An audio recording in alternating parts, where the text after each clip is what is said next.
Magandang araw po sa inyo muli mga kapatid. Ako may ibabahagi sa inyo ang mga salita ng ating Panginoong Hesus. Pahayag 3,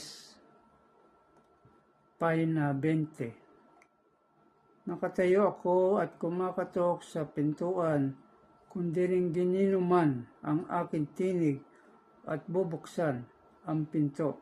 Papasok ako sa kanyang tahanan at kakain kaming magkasalo.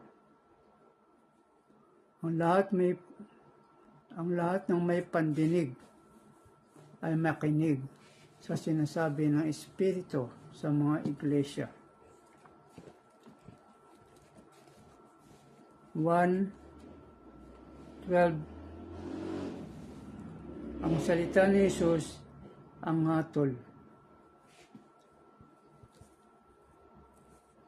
Malakas na sinabi ni Jesus, ang nananalig sa akin ay hindi lamang sa akin nananalig, kundi pati sa nagsugo sa akin. Ang nakakita sa akin ay nakakita na rin sa nagsugo sa akin. Ako'y naparito bilang ilaw ng sanlibutan upang manalig sa